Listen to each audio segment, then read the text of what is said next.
Vou lhe contar a história e foi assim que aconteceu. Um dia chorando e caminhando estava eu, buscando uma forma pra poder me alegrar. Vi que eu sozinho nada iria encontrar. Andando passo a passo o cansaço então chegou. Logo tropecei, mas uma mão me segurou.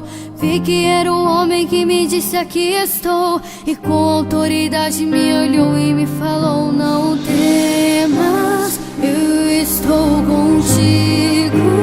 Sou o teu amigo, sou teu protetor. Não temas, eu estou contigo.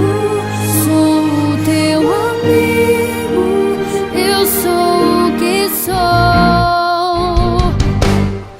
Vi que era ele, o poderoso grande Deus, e em suas asas ele logo me envolveu. Me disse: filho meu, não temas, aqui eu estou. Sou tua rocha, teu escudo e teu defensor. Te tomo pela mão, contigo eu irei andar. Te dou autoridade pra serpentes esmagar. Te envolvo em meu manto e do mal vou te livrar. Te deixo a minha paz e mim tu pode descansar. Não temas, eu estou contigo.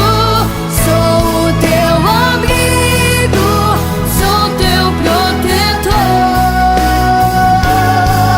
Não temas, eu estou contigo. Sou o teu amigo, eu sou o que sou.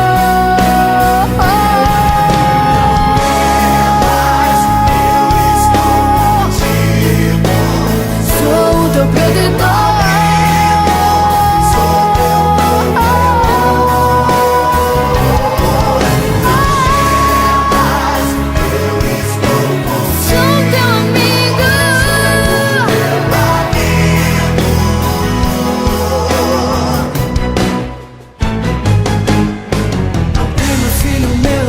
Deixarei morrer, te dou autoridade, te revisto de poder.